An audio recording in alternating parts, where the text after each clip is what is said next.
Welcome to Baker Street Sleuth. The fire is warm, but the mystery tonight is chilling. Tell me, where in the world are you tuning in from? Do like and subscribe for more tales from the archives. And please, leave your story suggestions in the comments. It was a chill autumn night in London, 1892, when thick fog clung to the Thames like a shroud. I had not seen Holmes so energized in weeks. Then came the desperate visitor, Reginald Thorpe, owner of the Paragon Music Hall. His star performer, Victor Lang, had dramatically drowned during the grand finale of The Demon of Southwark Bridge, in just 2 feet of water, before hundreds of cheering eyes. Scotland Yard called it a tragic accident. Holmes, however, saw murder disguised as spectacle. A deadly sedative, a tampered harness, secret photographs worth killing for. Within the hour, we were racing through the foggy streets towards Southwark Bridge, where the real demon was waiting. Chapter 1. A Case Presents Itself. It was a chill autumn in London, 1892, when the fog clung to the Thames like a shroud, thick with the scent of coal smoke and river mud. The gas lamps along Baker Street flickered weakly against the encroaching dusk, their yellow halos diffusing into the damp air. I had not seen Holmes so energized in weeks. His long frame moved with that restless precision I knew well, pacing our sitting room, a 221B with measured strides, the stem of his pipe clenched between his teeth. The violin lay silent on the table for once. Instead, his keen eyes scanned the evening paper with unusual focus. Then came the sharp knock at the door. Mrs. Hudson ushered in our visitor before I could rise. He was a tall man in his 40s, impeccably dressed in a frock coat of fine wool that still carried the faint, acrid trace of chemicals, and the deeper, earthy smell of Thames silt. His face, though handsome in a theatrical way, it bore the pallor of shock. "Mr. Sherlock Holmes?" he asked, his voice steady but edged with strain. "I am Reginald Thorpe, proprietor of the Paragon Music Hall in Southwark. I come on a matter of the gravest urgency. A death, foul play, I fear, disguised as the most tragic of accidents." Holmes gestured him to the armchair by the fire. The room felt warm against the outer chill, the hearth crackling with the scent of burning oak. Thorpe sat, his leather gloves creaking softly as he removed them. The firelight played across the polished wood of the mantel, and the smooth leather binding of Holmes's notebook. Last night, during the grand finale of our autumn spectacle, The Demon of Southwark Bridge, our leading man, Victor Lang, fell from the bridge set into the stage Thames. He did not rise, and the audience thought it part of the illusion. Smoke, lights, the roar of the machinery. But when the curtain fell, he was dead. Drowned, they say, in mere inches of water beneath the trapdoor mechanism. Scotland Yard calls it misadventure. I know better. I poured the man a brandy. The liquid's sharp, warming bite cut through the tobacco haze from Holmes's pipe. Thorpe continued, describing the production. A sensational melodrama involving a cursed bridge, ghostly apparitions, and a villainous demon who haunted the crossing. The Paragon, a sprawling music hall near the real Southwark Bridge, drew crowds with its lavish effects. Real water tanks, steam machines, and intricate sets built by stage carpenters from the docks. Lang, a rising star known for his daring physical roles, had played the hero who battles the demon. "The bridge prop spans the stage," Thorpe explained, his fingers tracing the air. His voice carried the faint tremor of disbelief. Lang leaps across it in the climax, dodging flames from chemical flares. He slips, intentionally for the script, into the shallow basin below, meant to represent the river. The basin holds only 2 feet of water, filtered and warmed for safety. Yet he drowned, no struggle visible. His body was pulled out limp, eyes wide, as if terrified beyond the role. Holmes leaned forward, his eyes gleaming with that familiar intensity. "Details, Mr. Thorpe. The exact sequence. Who was near the mechanism? What did the stagehands observe?" Thorpe described the chaos. The orchestra's swelling crescendo masking any cries, the thick fog machines billowing chemical-scented vapour across the footlights. Lang had landed awkwardly, his costume heavy with sequins and wet fabric. By the time the crew reached him, his face was submerged, body tangled in the weighted ropes of the trap. The doctor pronounced death by drowning, but Lang was an excellent swimmer, trained in the music halls for water effects. And there was something odd about his expression. A look of recognition, perhaps. I confess I noticed nothing unusual in Thorpe's account at first, though perhaps you, dear reader, were more observant than I in those early moments. The significance of certain small inconsistencies escaped me entirely. Holmes rose, pacing now with quick, silent steps on the worn carpet. He paused by the window, where the street sounds filtered in. The clatter of hansom cabs on cobblestones, the distant call of a newsboy hawking the evening edition. "Oh, you suspect murder disguised as accident," he said. "Why come to me rather than accept the Yard's verdict?" Thorpe's hands tightened on the arms of his chair, the fabric rough under his palms. Because of the threats. Anonymous notes slipped into the prompt book. "The demon claims his due." Lang laughed them off, but 2 days prior, his dressing room was ransacked. Costumes torn, a photograph of his late wife smashed. And the bridge mechanism, inspected daily, showed fresh scratches on the counterweights that morning. Someone tampered with the fall. Holmes knelt briefly by the hearth, though no clue lay there. It was habit when his mind raced. "Observe the timing, Watson," he said without looking up. "A public spectacle, hundreds of eyes fixed on the stage, the perfect veil for a quiet kill. The water basin, shallow, is but sufficient if a man is held under, or if something heavier than water weighs him down." I peered at Thorpe, seeking reaction. The man nodded vigorously. "Precisely." Lang wore a weighted harness for the dramatic splash, leather straps with iron pellets sewn in for realism, but they were removed before the leap, or so the stage manager swore. Holmes smiled thinly. "You know my methods, Watson.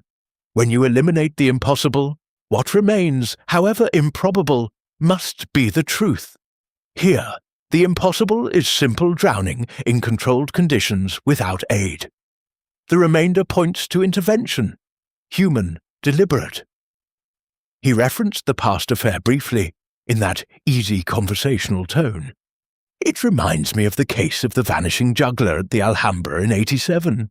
A performer fell from the high wire into a net that had been subtly weakened during the distraction of applause and lights. The saboteur used the noise and spectacle to hide his work. The net remembered every cut, just as this stage will remember the tampering. The audience sees only the show. The investigator sees the mechanics beneath." Thorpe leaned in, the leather of his boots creaking against the floorboards.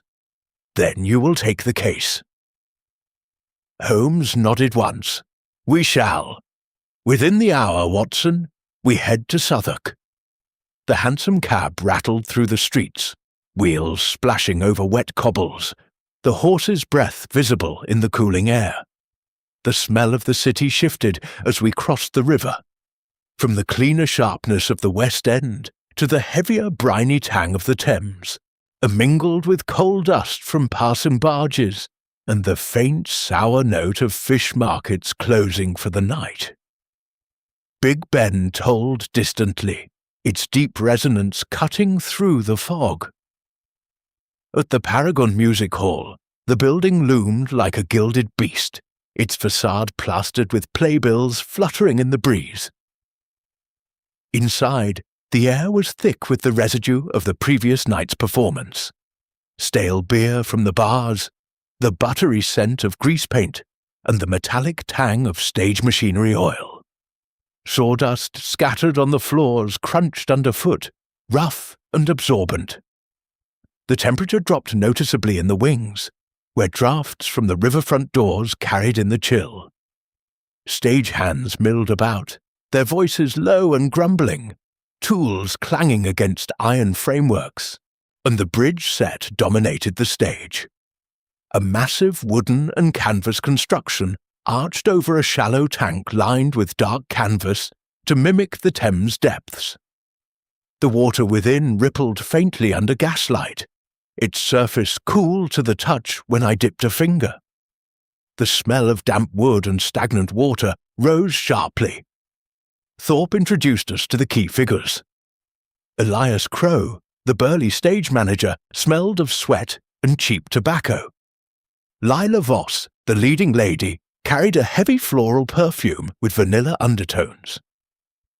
Marcus Hale, the slick understudy, had oiled hair and a clammy handshake. Jemima Black, the costume mistress, bore the scent of starch and fabric dye. Captain Silas Reed, the investor, reeked of pipe tobacco and river tar. Holmes moved among them with quiet observation. He examined the harness remnants.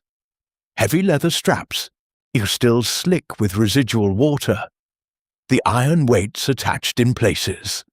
"Note the stitching here, Watson," he murmured, "freshly cut, not frayed by wear, and the tank floor, scratched in a pattern suggesting resistance." I failed to connect the details fully then. The reader may draw their own conclusions from these first threads. As evening deepened, the fog pressed against the theatre windows, carrying the distant hoot of barges on the Thames and the rhythmic clang of a nearby factory shift change. Holmes and I lingered on the stage after the others departed, the gas jets hissing softly overhead. The bridge prop creaked in the draught, wood cool and slightly warped under my palm. 5 with clear opportunity during the blackout of the finale, Holmes said at last. Crowe with access to mechanisms, Voss with knowledge of Lang's secrets, Hale coveting the role, Black with intimate handling of costumes shirts, Reed with financial stakes. Motives tangle like the ropes below us. I stared at the dark tank, the water now still and reflective. But how, Holmes? In full view of the audience? He turned, eyes gleaming in the low light. Precisely the point. The demon strikes not from shadows, but in the glare of limelight. Tomorrow, we delve deeper, into the streets, the docks, and the secrets this bridge conceals.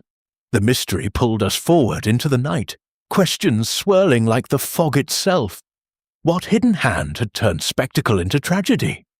And what, I wondered even then, lay concealed in the ordinary details I had overlooked?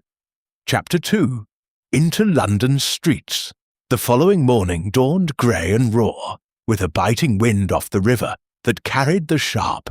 A salty bite of the Thames mingled with the acrid smoke from coal barges. Holmes and I breakfasted lightly at 221B. Toast crisp with the faint bitterness of marmalade. Tea steaming hot against the chill seeping through the windows. Mrs. Hudson's footsteps echoed on the stairs, her starched apron rustling.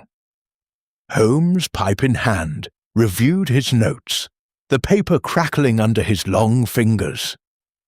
We ventured first into the streets of Southwark. The hansom deposited us near Southwark Bridge itself, its massive iron arches looming against the leaden sky. The stone parapets felt rough and cold beneath my gloved hand. Below, the river slapped relentlessly against the embankments, smelling of thick mud, sewage, and the faint rot of discarded cargo. Dock workers shouted over the grind of winches and the creak of wooden cranes, as their voices hoarse against the distant whistle of a steam tug. At the Paragon's office, Thorpe awaited us with ledgers that smelled of fresh ink and aged paper. The pages were smooth under my fingertips as he spread them open. Lang's finances, he said. He owed nearly £200 to a bookmaker. There was also a cryptic letter from a foreign agent inquiring about stage illusions for export. Holmes scanned the entries carefully. We then moved to the theatre's rear alley, where the air grew thicker with the stench of garbage and horse droppings. A young stagehand named Tom Wilkins leaned against a soot-blackened brick wall, rolling a cheap cigarette. The tobacco smoke was acrid as he spoke. Mr. Lang argued with a toff 2 nights back. Fancy coat, but his boots were caked with reddish clay from the foundries upriver. He mentioned something about the photographs won't lie. I set down these details precisely as we gathered them. Consider the facts as we knew them then. The tampered harness, the gambling debts, the mysterious letter, the muddy boots, and the reference to photographs. What would you conclude from such fragments? Our next stop was the Canterbury Music Hall, a rival venue whose interior felt warm with the glow of gas chandeliers and the buttery scent of roasted chestnuts from a street vendor outside. Performers rehearsed on stage, their voices rising in song over the steady thump of a piano, the fabric of their costumes whispering as they moved. We interviewed Lila Voss in a private box upholstered in faded velvet that was soft yet threadbare under the hand. Her heavy floral perfume, laced with vanilla, it cut through the theatre's mustiness. "He confided in me," she said, her gloved hand cool against mine in greeting. Victor discovered something in the props, a hidden compartment in an old camera case used for a magic act. "Photographs," he said. "Compromising ones, perhaps of high society, at a private gathering that was no ordinary séance. He planned to use them." Holmes's eyes narrowed. "Photographs. At a photography studio, perhaps?" Voss nodded. He mentioned visiting one near the docks, run by a man called Fenton. He claimed it was for publicity stills, but I saw real fear in his eyes. We pressed on to the docks, the third distinct location of the morning. Warehouses rose like monoliths, their stone foundations slick with moisture. The air hung heavy with the sharp scent of spices from unpacked crates, cinnamon and dusty tea, mingled with the pervasive tang of tarred ropes. Machinery groaned in the distance, chains rattling as heavy loads swung overhead. Captain Silas Reed was there, overseeing a shipment, his greatcoat heavy with river spray. "Lang borrowed against future earnings," Reed admitted, his booming voice carrying over the wind. The temperature dropped sharply in the shadow of the buildings, but I lent honestly. His death cost me more than it gains. A false lead pulled us briefly into narrow alleys smelling of fried fish and wet stone. A dock labourer claimed to have seen Lang with a foreign-looking man near a moored barge the night before. The description led us on a short chase, me only to find the man an innocent sailor with a thick accent and rough hands from hauling cargo. The fourth site was a small photography studio tucked behind the market, its windows fogged from the inside. The interior was warm from a coal stove, but the air reeked of developing fluids, sharp and vinegary. Glass plates on the shelves felt cool and fragile. The proprietor, Mr. Fenton, a thin man with chemical-stained fingers, greeted us warily. The taste of the air was metallic on the tongue. "Lang came for portraits," Fenton said, his tongue darting over dry lips. But he examined old negatives. Said one showed a gentleman in a compromising position. Blackmail potential, I reckon. Holmes held a sample plate to the light. The emulsion shows fresh scratches. Did tampering. Evidence accumulated rapidly. A torn note in Lang's handwriting mentioning the demon's image captured. A cufflink found near the tank that matched one Reed owned, but denied losing. And whispers of an international buyer interested in the show's illusions, perhaps for disguising agents in theatrical troupes. I wondered, as we returned through the bustling markets, stalls alive with the cries of vendors, the sizzle of hot pies, and the rough weave of burlap sacks under browsing hands, whether the reader had begun to see patterns where I still fumbled. By early afternoon the questions had multiplied, like the shadows lengthening across Southwark Bridge. Who benefited most from silencing Lang's discoveries? The understudy hungry for the role?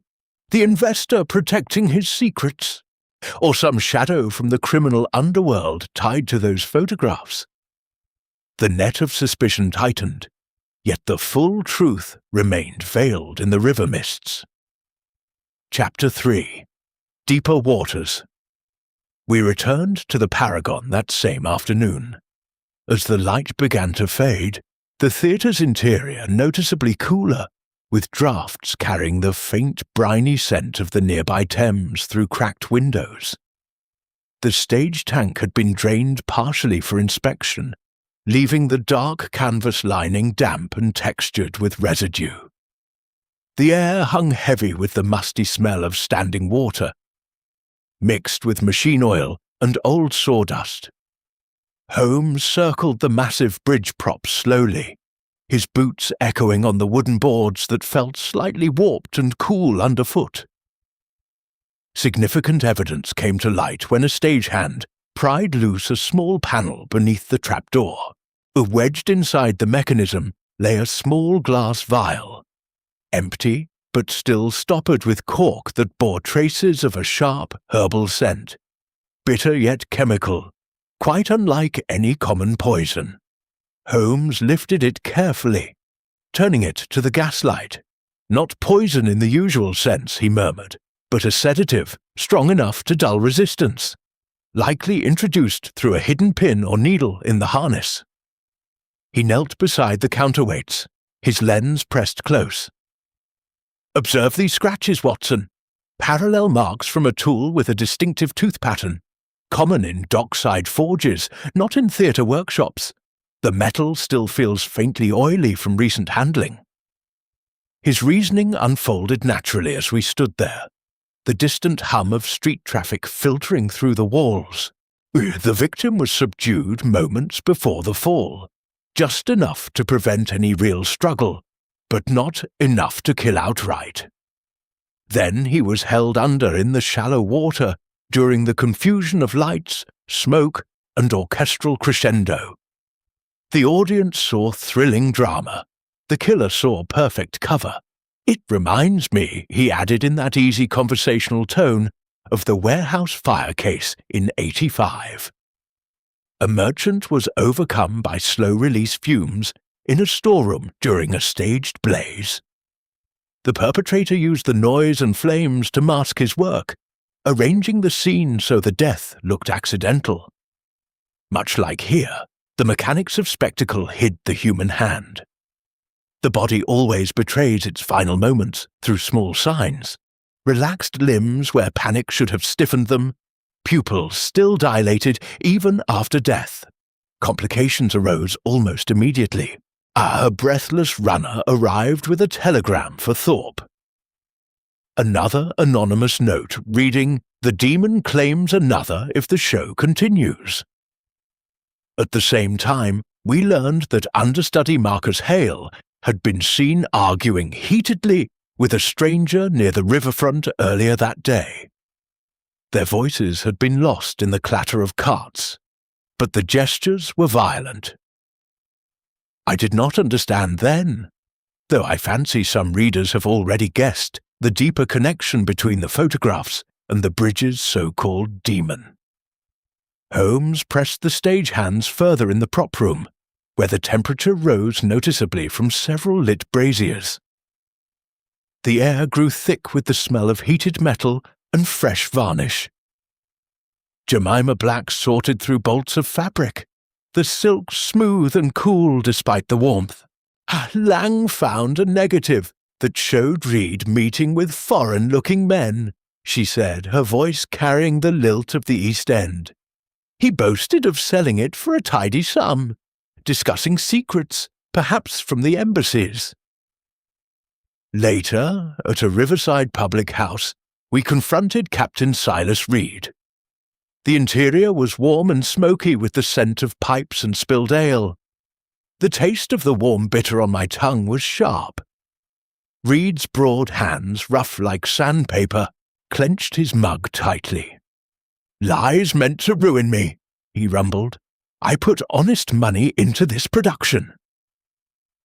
New understanding began to dawn as we crossed the real Southwark Bridge at twilight. The iron felt cold and riveted beneath our gloves, the wind howling mournfully through the arches. Below us, boats creaked at their moorings, lanterns swaying gently with the current. Holmes paused midway across, staring down at the dark water.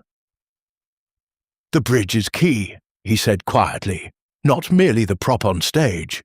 Lang's last words, according to one witness, were, 'It bridges more than water.'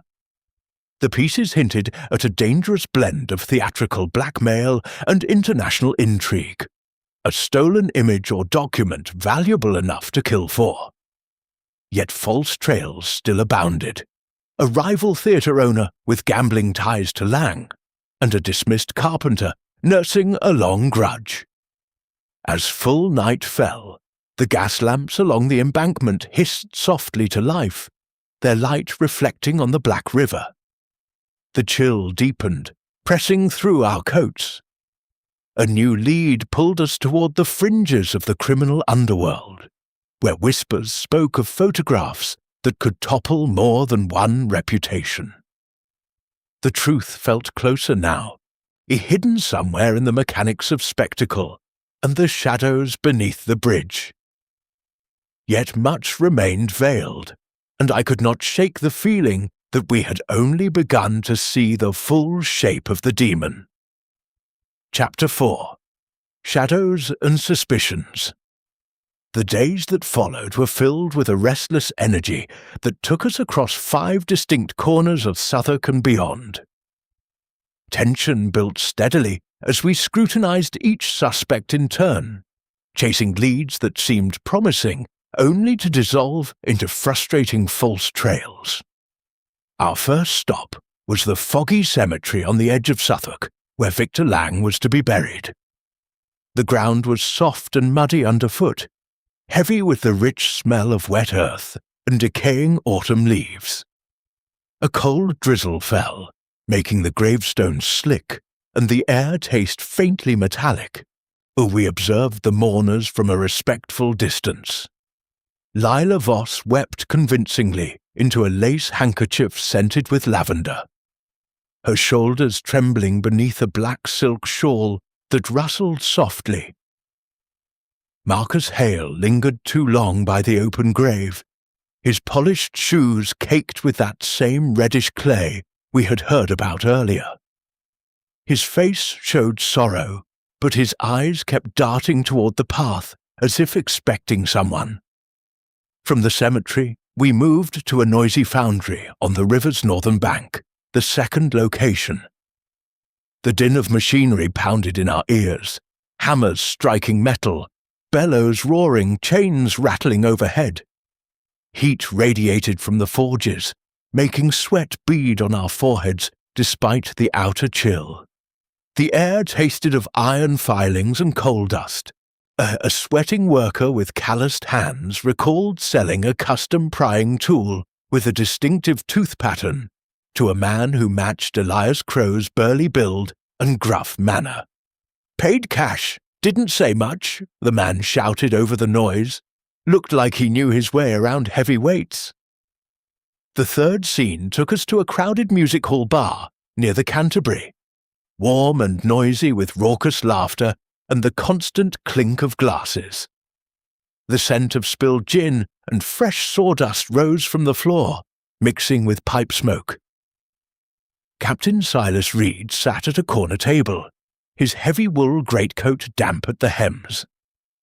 We watched as he passed a small envelope to a rough-looking fellow whose face was half hidden by a low cap. Their conversation was lost in a bawdy song, but the gestures were tense and hurried. Reed's face flushed when he noticed us, in his rough hands tightening around his tankard. Fourth, we visited a small chemistry laboratory at a local university, a stark contrast in its cool, sterile atmosphere. The sharp smell of acids and alcohol hung in the air, almost medicinal. Glass beakers clinked softly on wooden shelves. Holmes consulted an old acquaintance there about the residue in the vial found beneath the stage. The chemist confirmed it was a powerful sedative derived from opium variants, common in certain dockside apothecaries, but rarely used in theatres. "Enough to make a strong man docile for several minutes," he said, wiping his hands on a clean cloth. "Administered through a pin would leave almost no mark." Our fifth inquiry led us into the slums bordering the docks, narrow lanes reeking of poverty and damp rot, and rough stone walls scraped against our coats as we walked. Jemima Black received us in her tiny, cluttered room, piled high with bolts of fabric and half-finished costumes. The air smelled of starch and fabric dye, sharp and chemical. Her voice was defensive as she answered our questions, fingers twisting a piece of coarse thread. I handled his costumes. He tore 3 this week alone, always rushing. But murder? I'd sooner poison me own tea than harm a performer. A sixth quieter moment came on a park bench under bare trees, where dry leaves crunched under our boots. The air was crisp and carried the distant smell of wood smoke from nearby chimneys. Reginald Thorpe joined us there, and, after some hesitation, confessed to a minor gambling debt he had owed Lang, now conveniently cleared by the actor's death.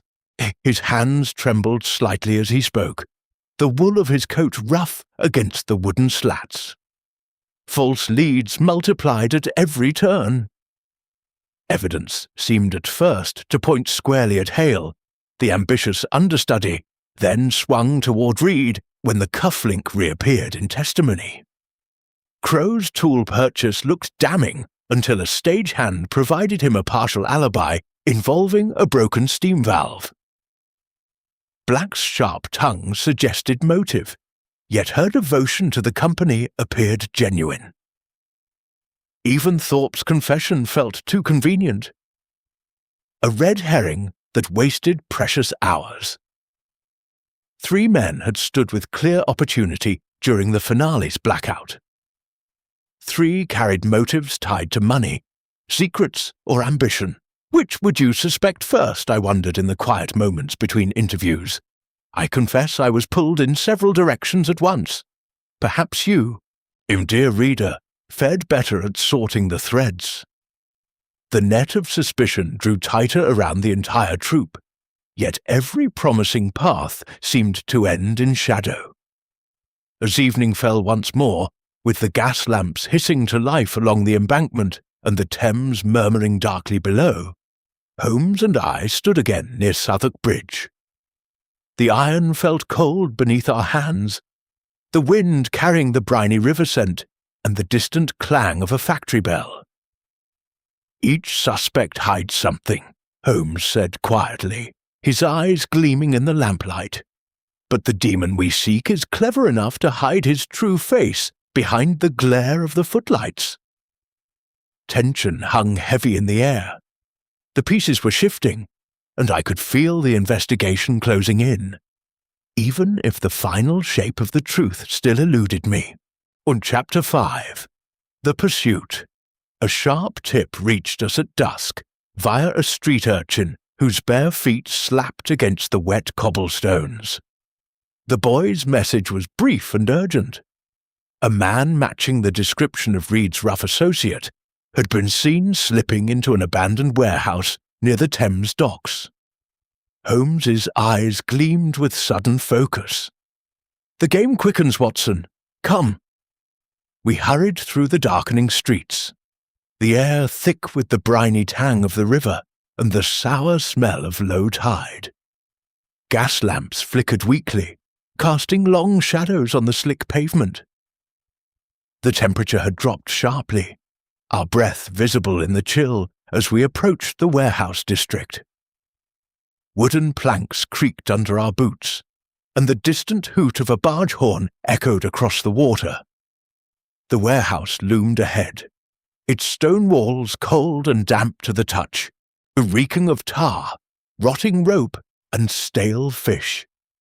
We slipped inside through a side door left ajar. Inside, the vast space was dimly lit by a single lantern swinging from a beam. The air tasted metallic and dusty. Stacks of crates cast deep shadows, and the sound of lapping water filtered through gaps in the floorboards. Suddenly, a figure bolted from behind a pile of barrels. Heavy footsteps thudded across the wooden decking as the man fled toward the rear, where the warehouse opened onto the river. Holmes shouted, "Stop! In the name of the law!" We gave chase, boots pounding on the rough planks slick with river spray. The cold wind whipped our faces, carrying the sharp scent of tar and wet wood.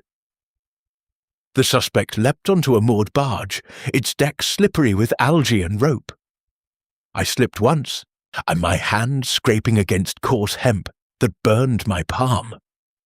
The man turned, a knife glinting in the lantern light, but Holmes was faster.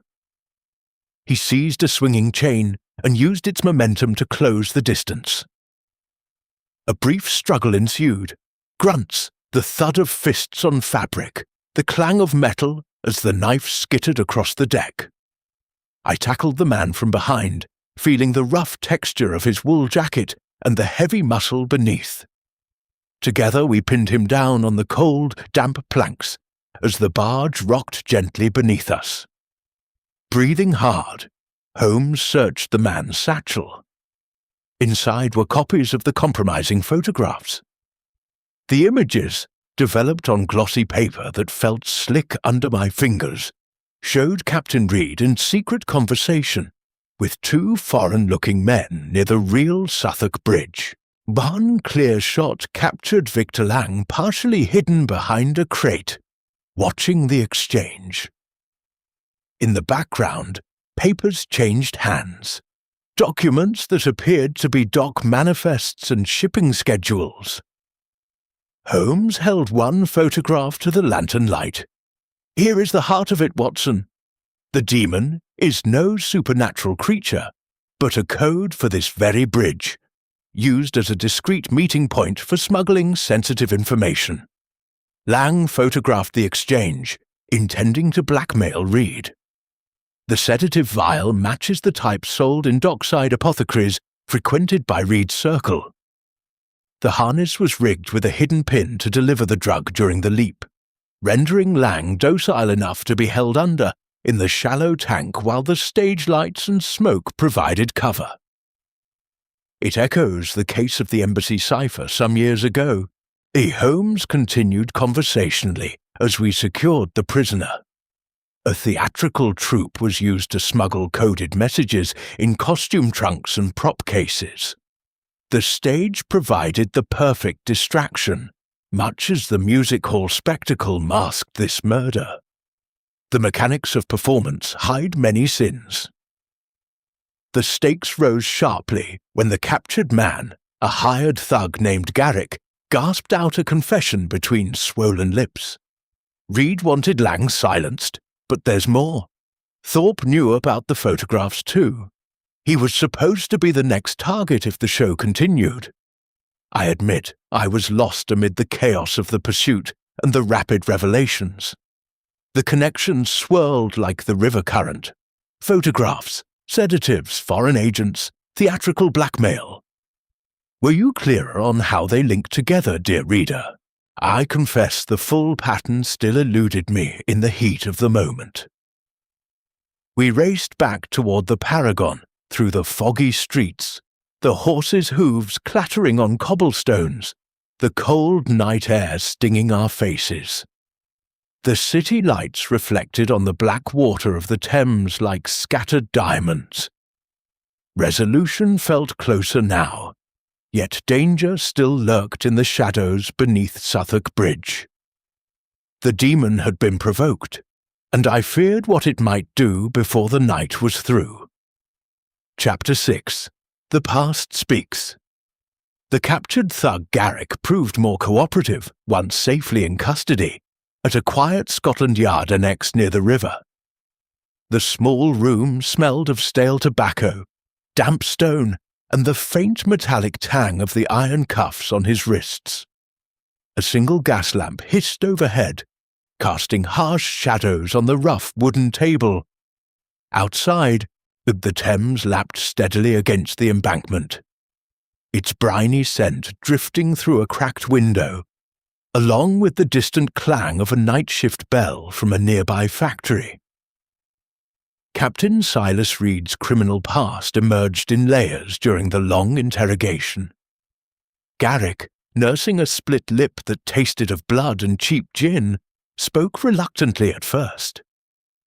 Reed weren't always the respectable investor he pretends to be. Back in the opium days, he ran cargoes up the Thames under false manifests, made contacts with foreign agents, French, German, even some from the East. When the theatre boom came, he saw a chance to go legitimate, while still moving secrets under cover of investments. The real Southwark Bridge became his quiet meeting spot. Easy access from the water, hidden in plain sight among the barges and fog. Holmes listened intently, the fingers steepled, his eyes gleaming in the lamplight. And Lang discovered this. Garrick nodded. Lang was poking around for blackmail material. He found an old camera case in the props with hidden negatives. One showed Reed handing over dock schedules and ship routes to those foreign gentlemen. Worth a fortune if sold to the right buyer, or used to squeeze Reed dry. Lang boasted about it to a few in the troupe. That signed his death warrant. Motive grew clearer with every revelation. Reed had arranged the murder to protect both his new respectable life and his lucrative sideline in espionage. The sedative came from a dockside apothecary he controlled through old smuggling ties.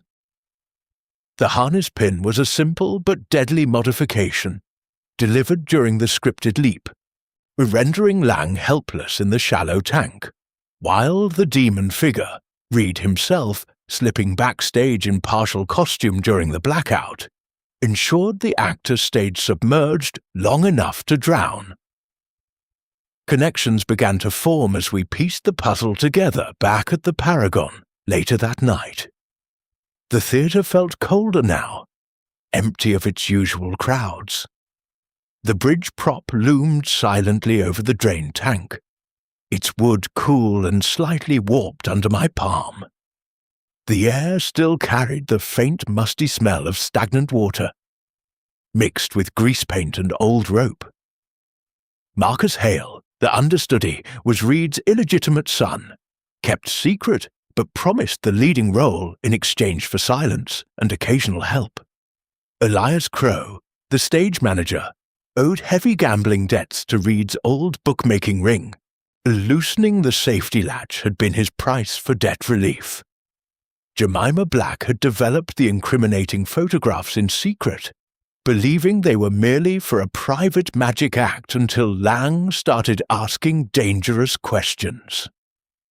Even Reginald Thorpe had known fragments of the truth, but stayed silent out of fear for his theatre's future. I reflected on the human cost as we sat in the dimly lit dressing room. The glamour of the music hall, bright footlights, swirling costumes, swelling music, hid desperate lives tangled in debt, ambition, and old sins. Lang had been reckless, but he had not deserved such a calculated end.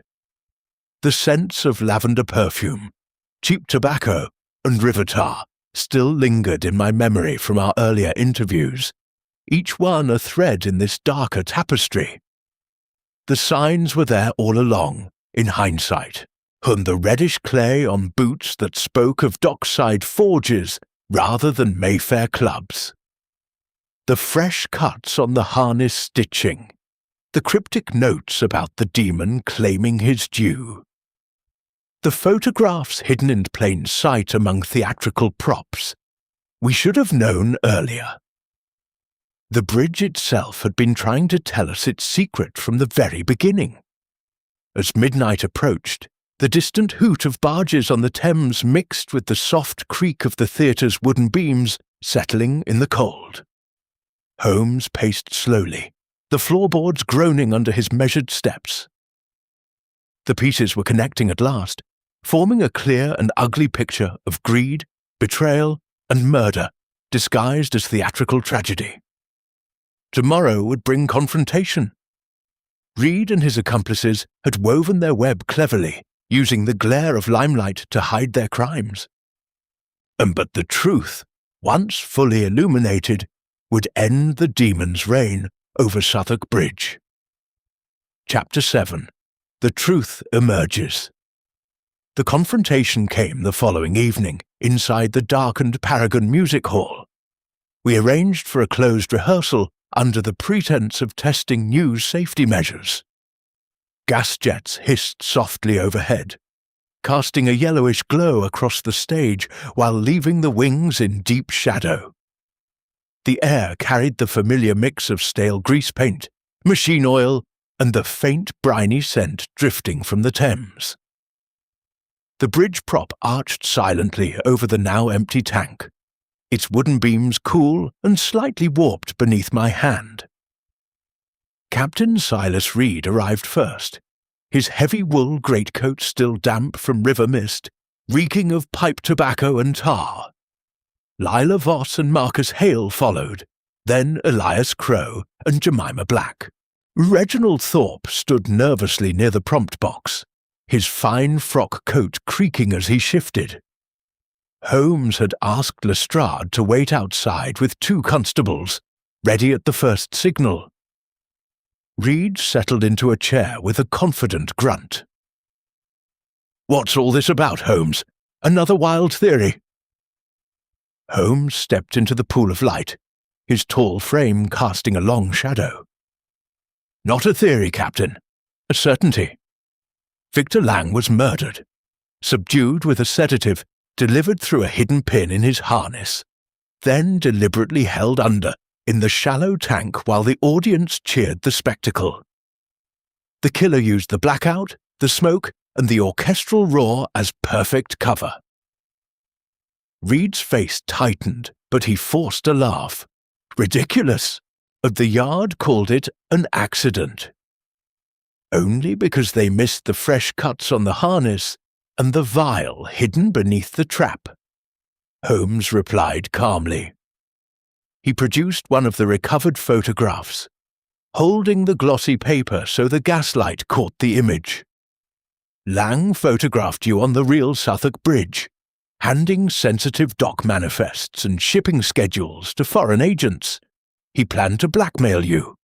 That is why you arranged his death." Reed surged to his feet, fists clenched, the rough texture of his coat sleeves brushing the chair arms. "You have no proof." "On the contrary." Holmes turned to the others. "Crowe loosened the safety latch because you held his gambling debts. Hale, your own son, helped ensure Lang stayed submerged during the finale. He was promised the leading role. Black developed the incriminating negatives and knew too much. Even Thorpe suspected but stayed silent out of fear for his theatre." Gasps rippled through the group. Voss covered her mouth, her floral perfume suddenly sharp in the tense air. Hale's face drained of colour, his oiled hair gleaming under the lights. Crow shifted uncomfortably, the smell of his cheap tobacco stronger as sweat beaded on his brow. Holmes continued through natural dialogue, his voice steady and precise. "Observe the sequence, Watson. Lang leaps as scripted. The pin delivers the sedative, enough to dull resistance but not kill. In the confusion of lights and fog machines, Reed, dressed partially as the demon, reaches the tank. He holds Lang under while the weighted ropes tangle him. The audience sees thrilling drama, and the stage remembers only a tragic slip." He referenced the past briefly. Much like the Alhambra juggler case, where spectacle masked sabotage. The net remembered the cuts. Here the harness and tank floor remembered the tampering. Fresh scratches, oily tool marks from a dockside forge. Reed's defiance cracked. "You can't prove I was on stage." "The cufflink found near the tank matches yours," Holmes said. "Garrick, your hired man, has already confessed. The sedative came from your dockside contacts. The anonymous notes were your warning to Thorpe to keep quiet." Hale suddenly broke. "Father, it's over. I only held him a moment. I never meant for him to die." His voice cracked, the velvet of his waistcoat suddenly seeming too fine for the confession.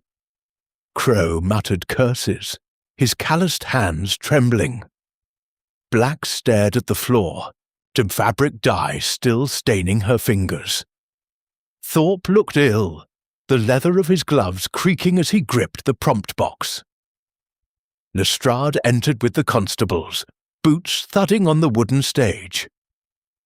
Reed lunged toward a side exit, but strong hands seized him. The iron handcuffs clicked shut with a cold finality, the metal chill against his wrists. "This theatre will burn for what you've done," Reed snarled as they led him away, his greatcoat flapping. Reactions rippled through the remaining company. Voss wept openly, her silk gown rustling. Hale sat heavily on a prop crate, head in hands. Crow stared at the empty tank as if seeing the crime again. Justice had begun its slow, inexorable turn.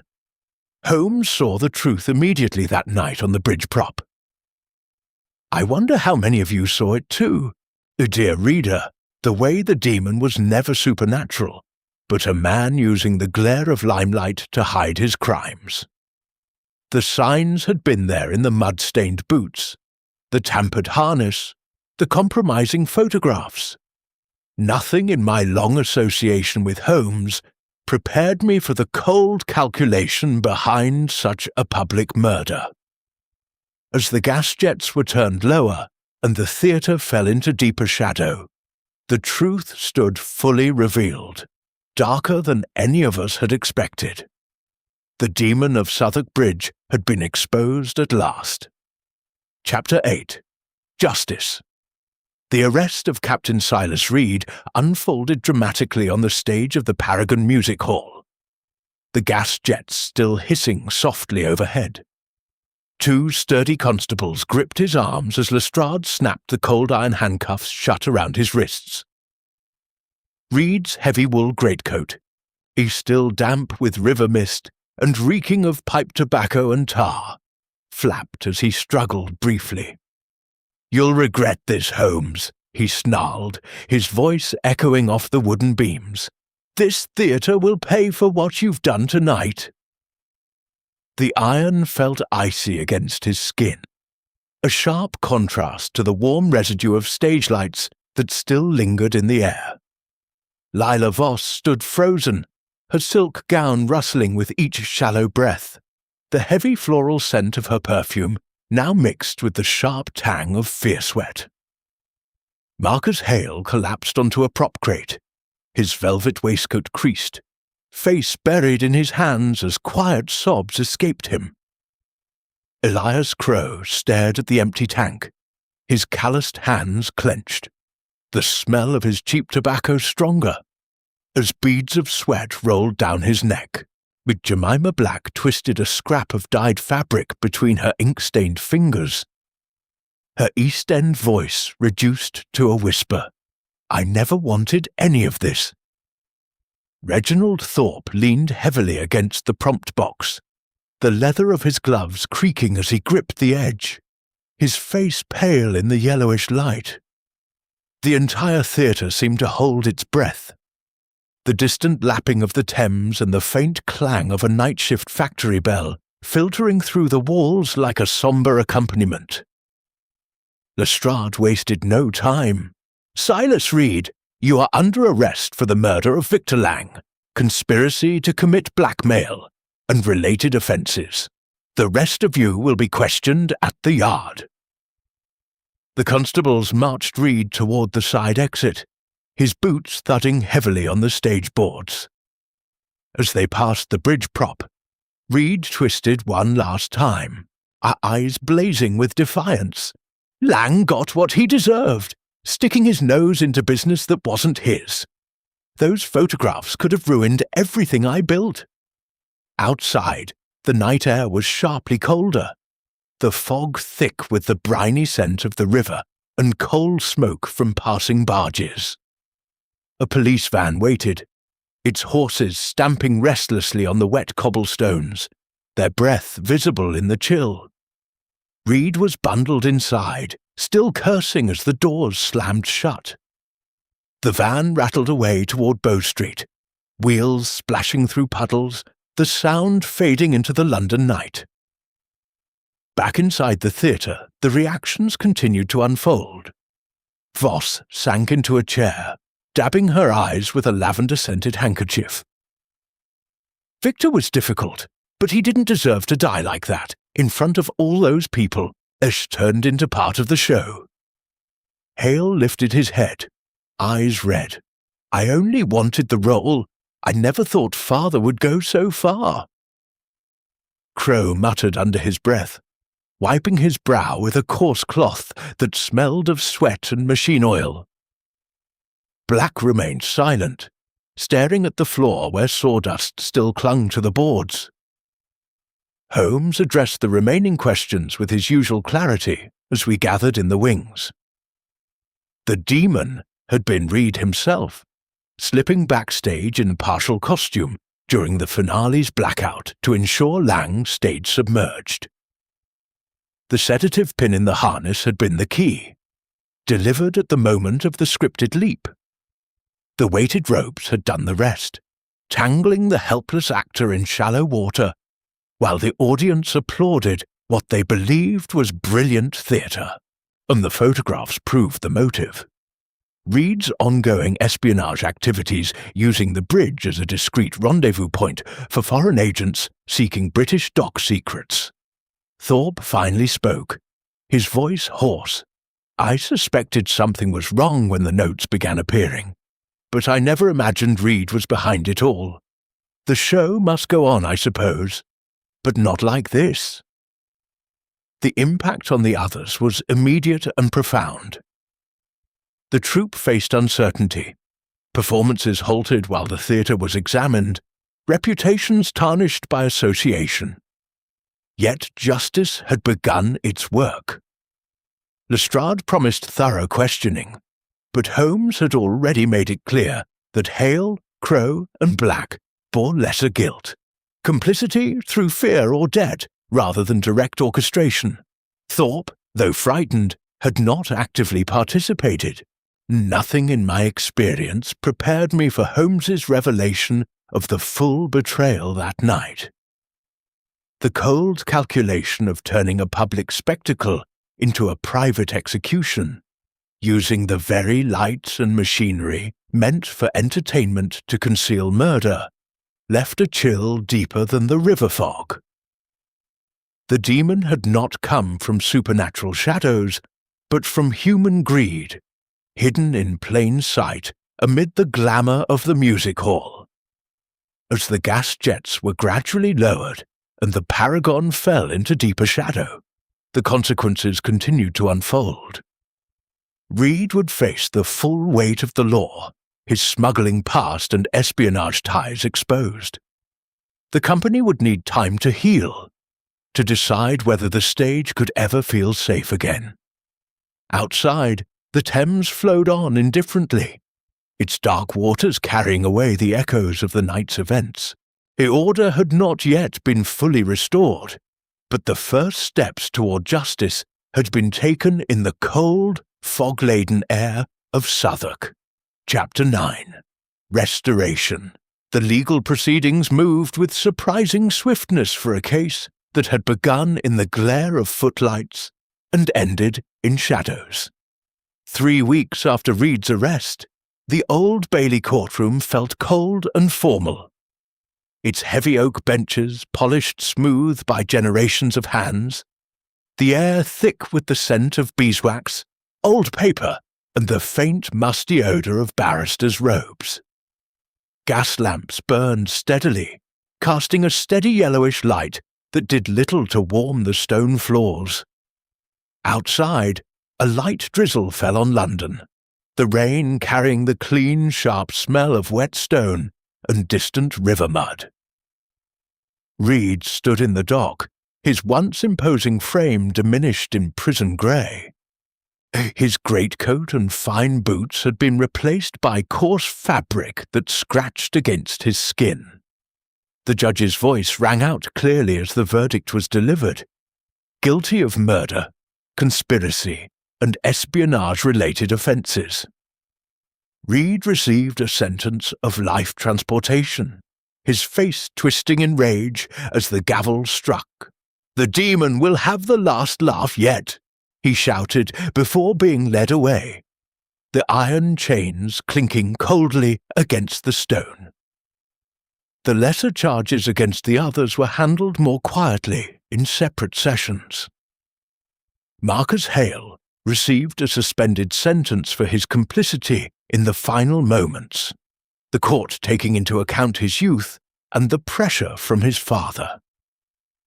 He emerged from the sessions pale but free, his velvet waistcoat traded for simpler attire, the smell of stage grease paint no longer clinging to him, and Elias Crowe was fined heavily for tampering with the mechanism and given a stern warning. The gambling debts that had bound him to Reed were now cleared by the law's intervention.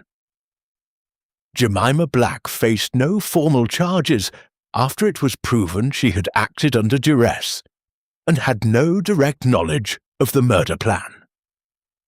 Reginald Thorpe was cleared entirely, though the scandal forced him to close the Paragon for a full month of repairs and cleansing. Innocents were at last fully vindicated. Lila Voss, who had known nothing of the deeper intrigue, took centre stage in the restored production. She stood on the repaired bridge prop one crisp morning during rehearsals, her silk gown whispering as she moved, the air filled with the fresh scent of new varnish and sawdust. "Victor would have wanted the show to go on," she told the company, and her voice steady despite the lavender handkerchief she still carried. The troupe slowly regained its spirit. New performers joined, their laughter and warm-up scales filling the theatre once more with life and music. Futures began to take shape in the weeks that followed. Hale found work in a smaller music hall across the river, determined to earn his place honestly, rather than through inheritance or blackmail. Crowe returned to stage management but swore off gambling, his rough hands now steady as he checked mechanisms with extra care. Black continued her work with costumes, her ink-stained fingers moving with renewed purpose, over bolts of fabric that smelled of fresh starch and dye. Thorpe, relieved of the weight of suspicion, poured his energy into rebuilding the Paragon's reputation, investing in brighter lights and safer stage effects. Normalcy gradually returned to the streets of Southwark. The real Southwark Bridge no longer felt haunted by whispers of espionage. barges continued their steady traffic, their horns echoing across the water with the familiar rhythm of commerce. The theatre district buzzed again with evening crowds, the scent of roasted chestnuts and hot pies drifting from vendors, the clatter of hansom cabs mixing with distant orchestral tunes. Even the fog seemed less oppressive, carrying only the usual briny tang of the Thames, rather than the heavier shadow of murder. I walked with Holmes along the embankment one quiet afternoon, as these changes settled. The iron railings felt cool and solid beneath my gloved hand, the river lapping gently below with its perpetual murmur, and the air tasted faintly of salt and coal smoke, a reminder that London moved ever forward. The case had left its marks on the company, on the theatre, and on my own memory of how easily spectacle could conceal darkness. In the end, order was restored not through grand drama, but through patient truth-seeking.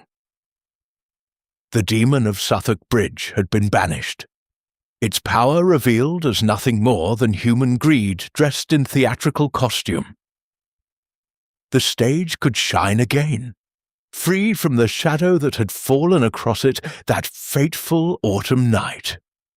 As I reflect on the case now, seated at my desk with the faint scent of pipe tobacco still lingering from Holmes's recent experiments, I find a quiet satisfaction in how the pieces finally aligned.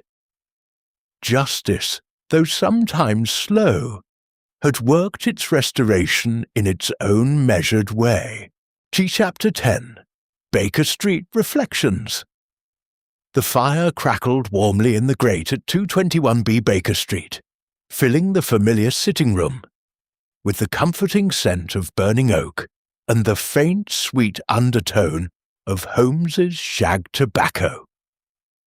It was a quiet evening in late autumn, the kind London does best, fog pressing gently against the windows, the distant toll of Big Ben echoing through the damp air like a solemn heartbeat.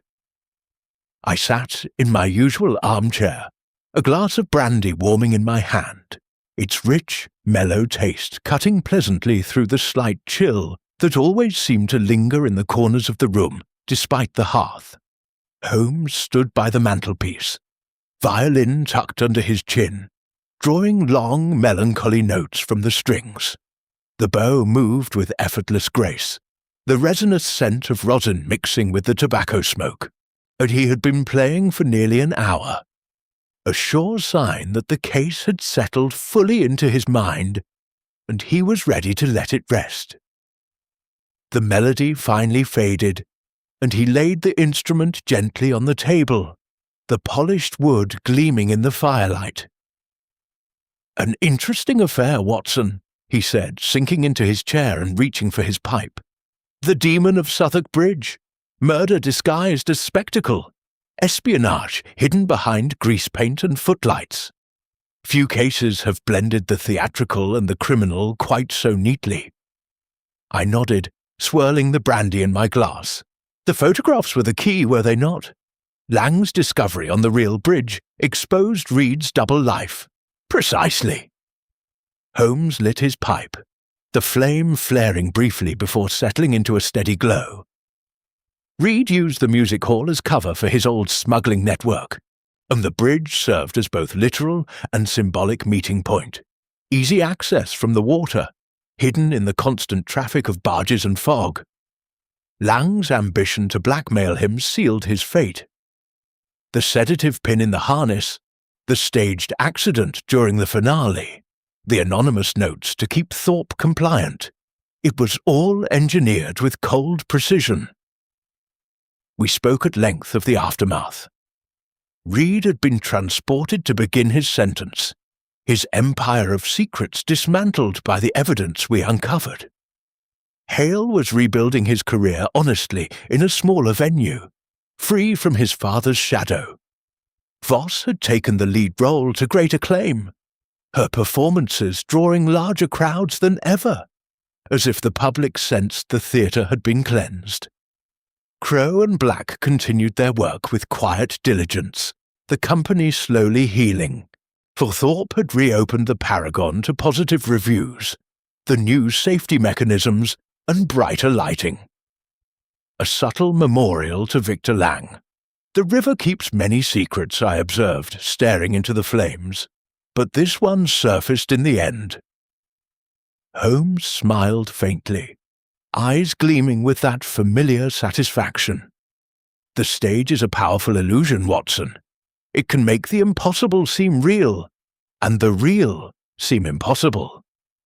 Reed counted on the audience's willingness to believe in demons and dramatic deaths.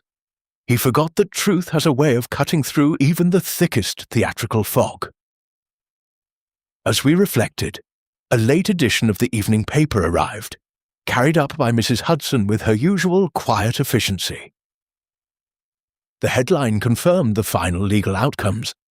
Reed's conviction stood firm, additional charges of espionage adding weight to his fate, and the Paragon Music Hall was praised in a small column for its resilience, with special mention of the tragic but now resolved incident that had briefly darkened its doors.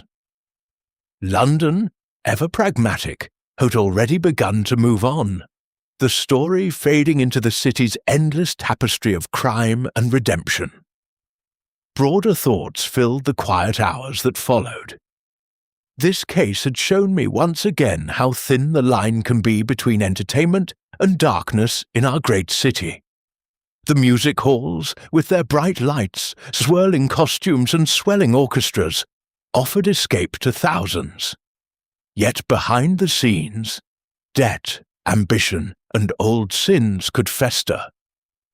The docks and warehouses along the Thames, with their constant movement of goods and people, provided perfect cover for those who operated in shadows.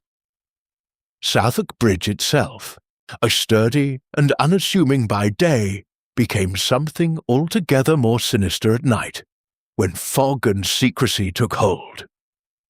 I thought of the ordinary details that had nearly escaped notice. The reddish clay on boots, the fresh scratches on counterweights, the faint herbal scent on the corkstopper, the clammy handshake of a guilty man. Each small observation had built the chain that led to justice. Holmes had seen them clearly from the beginning. I, as usual, had required his guidance to connect them fully. To those who have followed this account through its many twists, those readers who walked with us through the foggy streets, the bustling docks, the cluttered photography studio, and the gleaming stage of the Paragon, I offer this final reflection. The demon was never supernatural. It was a man who believed spectacle could conceal sin. Yet truth, pursued with patience and clear observation, will always prevail. The river may carry away many things, but it cannot wash away justice when it is properly sought. Holmes rose at last, stretching his long frame. Another case closed, Watson. The violin calls again tomorrow, perhaps something lighter after this grim business. I smiled, setting my empty glass aside. The fire had burned lower, its warmth now a gentle glow. Outside, the fog thickened, muffling the sounds of late-night cabs and distant voices. Inside 221B, peace had returned. The demon of Southwark Bridge had been laid to rest. Baker Street was quiet once more, and for that at least I was profoundly grateful.